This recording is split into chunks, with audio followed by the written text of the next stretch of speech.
نظر کا لگنا جو ہے یہ برحق ہے. نبی صلی اللہ علیہ وسلم نے فرمایا، بخاری کی روایت ہے کہ العین حق، نظر لگنا برحق ہے. یعنی بعض لوگ کہتے ہیں لو اب نظر ہی لگتی چلی جائے گی اور آنکھوں سے کیا ہوتا ہے. نہیں، اگر ہمارے دین نے ہمیں بتا دیا نا، نبی صلی اللہ علیہ وسلم نے بتا دیا، تو وہ وہی سے ان کو پتا چلا ہے. انہوں نے کسی یونیورسٹی سے کوئی ریسرچ کر کے نہیں بات معلوم کی کہ جس کو کوئی جھٹلا دے، کیونکہ دنیا میں تو جو معلومات ہوتی ہیں وہ ایک آتا ہے تو دوسرے کو ریفیوٹ کرتا ہے اور وہ دوسرا پہلے کو کرتا ہے. لیکن جو وحی کے ذریعے علم ہمیں ملا، اس کو ہم ریفیوٹ نہیں کر سکتے، اس کا ہم انکار نہیں کر سکتے. تو نبی صلی اللہ علیہ وسلم نے فرمایا کہ نظر لگنا جو ہے یہ کیا ہے؟ برحق ہے. اور پھر یہ بھی یاد رکھیے کہ نظر اس وقت لگتی ہے جب انسان کسی کے سامنے آتا ہے، یعنی غائبانہ نظر نہیں لگتی. مثلا اگر آپ یہاں بیٹھ کے کسی کے بارے میں کوئی خبر سنیں کہ اس کو کچھ بہت بڑی کوئی چیز مل گئی ہے، تو آپ یہاں سے سوچیں کہ کیوں ایسا ہوا ہے، تو حسد تو ہو سکتا ہے مگر نظر وہاں نہیں پہنچے گی. آپ کی نظر کسی کو اسی وقت لگتی ہے جب کوئی کسی کے سامنے آتا ہے. پھر اسی طرح یہ ہے کہ کبھی کبھی نظر اللہ کے اذن سے، نہیں اللہ کا اذن ہوتا ہے تو کوئی بیمار ہوتا ہے، اللہ کا اذن ہوتا ہے تو کسی کی موت آتی ہے. تو نظر کے تاثیر اس حد تک ہوتی ہے کہ انسان بیمار بھی پڑ سکتا ہے، حتیٰ کہ موت بھی آ سکتی ہے اس کو. یعنی اتنی شدید چیز ہے یہ. کبھی انسان کو یہ کمزور کر دیتی ہے، کبھی انسان جو ہے وہ اچانک کسی حادثے کا شکار ہو جاتا ہے. یعنی اس کے کئی ایک نقصانات بتائے گئے ہیں. صحیح حدیث میں آتا ہے رسول اللہ صلی اللہ علیہ وسلم نے فرمایا، اللہ کی قضاء اور قدر کے بعد نظر بد ہی میری امت کے اکثر لوگوں کی موت کا سبب بنتی ہے. یعنی بہت سے لوگ نظر کی وجہ سے جیسے بیمار ہو جاتے ہیں یا ان کو اچانک کوئی تکلیف ہو جاتی ہے، تو یہ آپ صلی اللہ علیہ وسلم نے اس کی بھی خبر دی ہے کہ یہ پاسبل ہے. ایک اور حدیث میں آتا ہے کہ نظر بد آدمی کو قبر میں اور اونٹ کو ہانڈی میں پہنچا دیتی ہے. یعنی کہ جانوروں کو بھی نظر لگتی ہے، گھروں کو بھی لگ سکتی، باغوں کو لگ سکتی ہے، مختلف چیزوں کو لگ سکتی.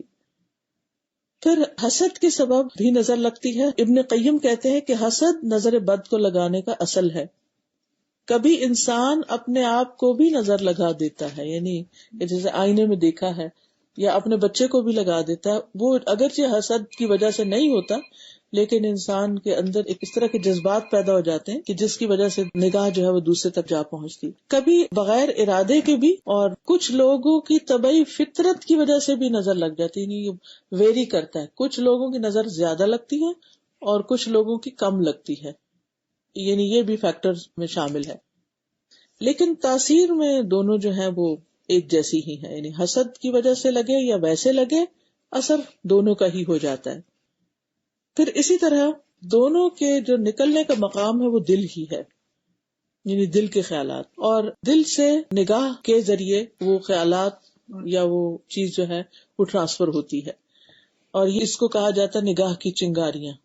کبھی ایک واقعے کے رونما ہونے سے پہلے بھی لگ جاتی ہے. اسی لیے کہتے ہیں کہ اپنے جو پلانز ہیں یا ارادے ہیں وہ بہت لوگوں کے ساتھ مت ڈسکس کرو، کیونکہ اس میں رکاوٹ آ جائے گی. اور یہ چیزیں ہماری روایات میں بھی کچھ نہ کچھ شامل ہیں. آپ نے دیکھا ہوگا کہ بعض لوگوں کو حسد ہوتا ہے. ویسے ہی کبھی انسان کو کسی کے ایسے خاص منصوبے کا پتہ چلتا ہے کہ وہ خود چاہتا تھا کہ وہ کام کرے، لیکن اسے پتہ چلتا ہے کہ وہ تو فلاں نے شروع کر دیا. جیسے پروفیشنل جیلسیز وغیرہ میں بھی بعض اوقات ہوتا ہے. تو ایسی صورت میں بھی نظر لگ جاتی ہے. پھر اسی طرح یہ ہے کہ نظر بد کی دو اور قسمیں بھی ہیں، اور وہ ہے انسان کی نظر اور دوسری ہے جن کی نظر. یعنی انسانوں کی نظر کے علاوہ جنات کی نظر بھی ہوتی ہے. اور اسی لیے جب ہم واش روم میں جاتے ہیں اور خاص طور پہ کپڑے وغیرہ بدلتے ہیں تو اس میں دعا سکھائی گئی ہے، کیونکہ جنوں کی نظر بھی برحق ہے، وہ بھی ہماری طرح کی ایک مخلوق ہے. ام سلمہ کہتی ہیں کہ نبی صلی اللہ علیہ وسلم نے ان کے گھر میں ایک لڑکی دیکھی جس کے چہرے پر نظر بد کی وجہ سے کالے کالے دھبے پڑ گئے تھے. تو نبی صلی اللہ علیہ وسلم نے فرمایا کہ اس پر دم کرو کیونکہ اس کو نظر بد لگی ہے. ہوتا یہ ہے کہ وہ جو ریز ہوتی ہیں وہ ہمارے اثر انداز ہوتی ہیں، تو ہماری باڈی کے اندر کیمیکل ریئیکشن وغیرہ ہوتے رہتے ہیں. تو بعض اوقات اس طرح کی چیزیں واقع ہو جاتی ہیں کہ جس کا اثر پھر فزیکل النس کی شکل میں بھی سامنے آ جاتا ہے. اور جنوں کی نظر جو ہے وہ انسانوں کی نظر سے بھی زیادہ سخت ہوتی ہے.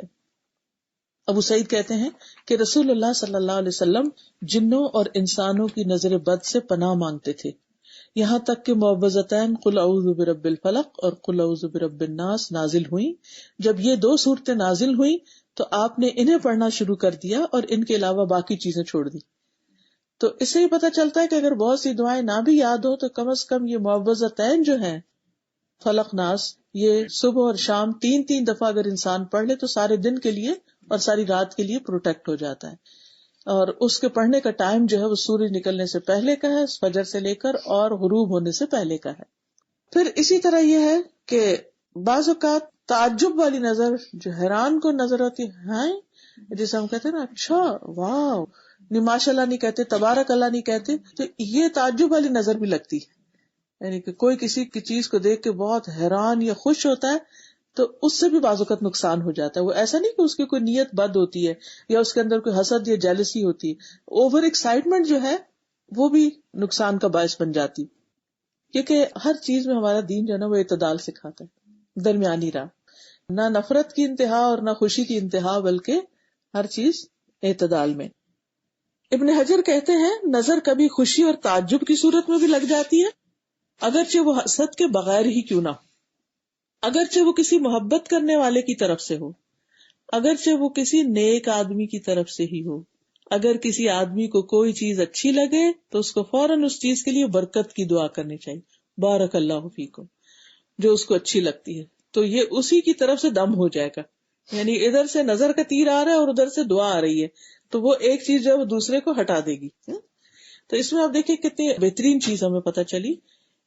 یعنی برے انسان کی تو لگے گی لیکن آپ کے محبت کرنے والے کی بھی لگ سکتی ہے، نیک لوگوں کی بھی لگ سکتی ہے. بعض اوقات ہم کہتے ہیں نا کہ فلاں تو بڑا نیک ہے، بڑا اچھا انسان ہے، بڑے اچھے اخلاق کا ہے، تو سیف ہے اس کے پاس اپنے بچے کو چھوڑنا، یا لیکن وہ بھی انسان ہے اور اس کی نظر بھی ہو سکتی ہے.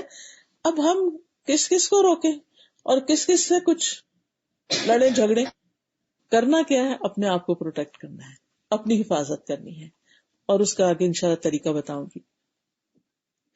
پھر اسی طرح یہ ہے کہ بعض نظریں بیمار کر دیتی ہیں. ہر نظر بیمار نہیں کرتی، بعض نظریں بیمار کر دیتی ہیں اور اس میں مریض کے اوپر علامات ظاہر ہونے لگتی ہیں. حدیث میں آتا ہے رسول اللہ صلی اللہ علیہ وسلم نے فرمایا بے شک نظر بد اللہ کے اذن سے انسان کو دیوانہ کر دیتی. یعنی ذہنی بیماریاں، نفسیاتی بیماریاں، ڈپریشن کی بیماری، ایسی بیماریاں کہ جن کا کہیں کوئی علاج ہی نہیں اور کوئی ڈائگنوسس بھی نہیں ہوتے، کچھ پتہ ہی نہیں چلتا کہ یہ مسئلہ ہے کیا. پھر اسی طرح کچھ نگاہوں سے موت بھی واقع ہو جاتی ہے، یہ زہریلی نگاہیں ہوتی ہیں. دوسری بات یہ کہ یہ تقدیر کا حصہ ہوتی ہے، یعنی کہ ہماری قسمت میں اگر کچھ تکلیفیں لکھی ہوئی ہیں تو پھر وہ چیز واقع ہو جاتی، اور اگر نہیں تو کوئی جو مرضی کر لے، نہیں ہو سکتا. نبی صلی اللہ علیہ وسلم نے فرمایا نظر لگنا برحق ہے، اگر کوئی چیز تقدیر پہ غالب ہو سکتی ہے تو وہ نظر بد. پھر اذکار اور تلاوت کی کمی کی وجہ سے لگتی ہے، یعنی جب کہیں سے کوئی تیر آتا ہے اور آگے بچاؤ کا سامان نہیں، کوئی ڈھال نہیں، تو وہ جا پڑتا ہے اس پر. اور اسی طرح صبح و شام کی حفاظت کی دعائیں جو ہیں وہ بھی بہت ضروری ہیں. پھر اسی طرح یہ ہے کہ بعض اوقات آزمائش بھی ہوتی ہے، امتحان ہوتا ہے انسان کا، کہ انسان کسی، یعنی اس نے تلاوت بھی کی، اس نے دعائیں بھی پڑھ لی، اس نے پروٹیکشن کے سارے کام بھی کر لیے، لیکن اس کے باوجود پھر بھی تکلیف پہنچ گئی. تو یہ اللہ تعالیٰ نے دراصل اس شخص کو ایک امتحان میں ڈالنا تھا، اس کو ٹیسٹ کرنا تھا، اس لیے اس تک یہ چیز آ گئی. اس لیے انسان یہ نہ سوچے کہ پھر کیا فائدہ حفاظت اختیار کرنے کا، یہ دعا پڑھنے کا، جب لگنی ہے تو لگ جائے گی، نہیں تو نہیں. اس میں یہ ہے کہ اس کا فائدہ یہ ہے کہ انشاءاللہ پروٹیکشن بھی ہوگی. لیکن کبھی ایسا بھی ہوتا ہے کہ آپ نے فلو شاٹس لگوائے ہوتے ہیں، اس کے باوجود فلو ہو جاتا ہے. اب یہ کہ جو جسمانی بیماریاں ہوتی ہیں وہ عام طور پر کیا ہوتی ہیں، اس میں چہرے کے داغ دھبے وغیرہ، بچوں کا بلا وجہ رونا وداؤٹ اینی ریزن، پھر بچوں کی کمزوری، یعنی کھانے پینے کے باوجود ان کی صحت نہیں بنتی، کمزور. پھر اسی طرح بعض اوقات انسان کے اندر نفسیاتی امراض پیدا ہو جاتے ہیں. بعض اوقات انسان اونچائی سے گر پڑتا ہے، یعنی مقام کی اونچائی ہو یا پھر ویسے فزیکلی کہیں چڑھا ہوا ہے، اچانک نیچے آ گرتا ہے. حدیث میں آتا ہے نبی صلی اللہ علیہ وسلم نے فرمایا کہ بسا اوقات ایسا ہوتا ہے کہ وہ اونچی جگہ پر چڑھتا ہے پھر وہاں سے گر پڑتا ہے. ایک اور حدیث میں آتا ہے مسند احمد کی کہ یہ اوپر چڑھنے والے کو پھسلا دیتی ہے، یعنی سلپ کروا دیتی ہے. کبھی شدید بیماری بھی لگ جاتی ہے اور انسان کی جان خطرے میں پڑ جاتی ہے. اسی طرح ٹھنڈک میں بھی گرمی لگنا، اور کبھی الٹا کہ گرمی میں ٹھنڈک لگنے لگ جانا، بالوں کا اچانک گرنا شروع ہو جانا، پوری لٹیں جو ہیں وہ اترنا شروع ہو گئی ہیں، فوکس کھو دینا، فوکس نہ ہونا، کبھی وزن کا اچانک کم ہو جانا، بھوک نہ لگنا، کبھی چیز کو حفظ یاد نہ کر سکنا، یعنی بچے ہوتے ہیں نا حفظ رہا قرآن حفظ کر رہے ہوتے ہیں، کبھی آپ نے ایکسپیرینس کیا ہوگا، کرتے کرتے جا کے کسی ایک سپارے پہ ایسا اٹکتے ہیں آگے نہیں بڑھ پاتے، بعض تو بچے چھوڑ ہی دیتے ہیں اور بعض رو دھو کے اور پھر دوبارہ کبھی شروع کرتے ہیں. پھر اسی طرح اسکن ڈیزیز، پھر نیند کا کم آنا، تنہائی پسند ہو جانا، اس سے ملنے کو دل نہیں، رونے کی خواہش، بلا وجہ رونا بغیر کسی ریزن، کبھی صرف جسمانی اور کبھی روحانی جسمانی دونوں چیزیں اکٹھی ہو جاتی ہیں. اور اس میں خاص طور پر لوگوں میں جا کے نہ بیٹھنا، مردم بیزار ہونا، کسی سے میل ملاپ پسند نہ کرنا. پھر اس طرح ہسبینڈ وائف کے بیچ میں آپس کا تعلق ختم ہو جانا، یعنی فزیکل ریلیشن نہ ہونا، یا ویسے ہی آپس میں ایک دوسرے سے اچاٹ ہونے لگنا. مال میں برکت کا نہ ہونا، جس کام میں نظر لگی اس کام سے دل اچاٹ ہو جانا. یعنی بعض اوقات ہوتا ہے ایک انسان ایک چیز بڑی اچھی کر رہا ہوتا ہے، وہ اس کی ایکسپرٹیز ہوتی ہے، کسی کو بیکنگ کا شوق ہے، کسی کو کسی چیز کا، اچانک ہی شوق کا ختم ہو جانا اور بیزار ہو جانا اس کام سے. اچھا، لوگوں پہ شک کرنے لگنا کہ یہ مجھے گھورتا ہے، یہ مجھے دیکھتا ہے، اس کی نظریں ایسی ہیں، یعنی لوگوں کے بارے میں منفی خیالات کا پیدا ہو جانا.